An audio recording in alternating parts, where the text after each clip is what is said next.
का जन्म 27 अक्टूबर 1670 को ग्राम तक्षशिला पुंछ में श्री रामदेव के घर में हुआ। उनका बचपन का नाम लक्ष्मण दास था।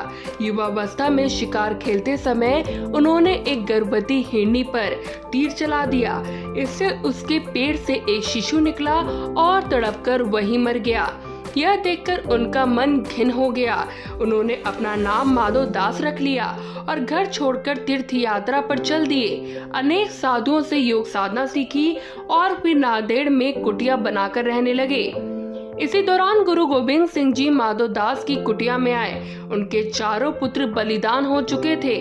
उन्होंने इस कठिन समय में माधव दास से वैराग्य छोड़कर देश में व्याप्त मुस्लिम आतंक से जूझने को कहा।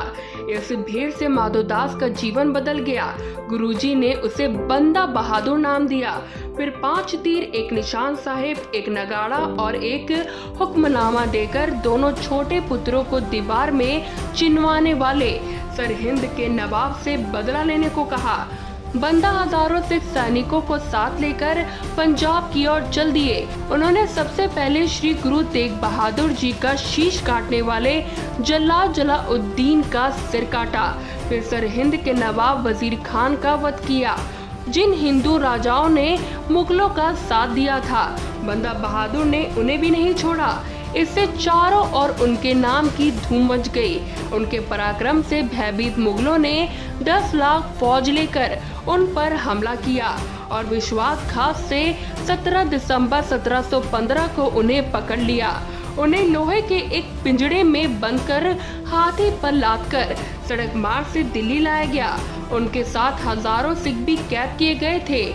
इनमें बंदा के 740 साथी भी थे, जो प्रारंभ से ही उनके साथ थे। युद्ध में वीरगति पाए सिखों के सिर काटकर उन्हें भले ही नोक पर टांगकर दिल्ली लाया गया। रास्ते भर गर्म चिमटों से बंदा बैरागी का मांस नोचा जाता रहा। काजियों ने बंदा और उनके साथियों को मुसलमान बनने को कहा, पर सबने ये प्रस्ताव ठुकरा दिया। दिल्ली में आज जहाँ होर्डिंग लाइब्रेरी है, वहाँ 7 मार्च 1716 से प्रतिदिन 100 वीरों की हत्या की जाने लगी। एक दरबारी मोहम्मद अमीन ने पूछा, तुमने ऐसे बुरे काम क्यों किए जिससे तुम्हारी ये दुर्दशा हो रही है?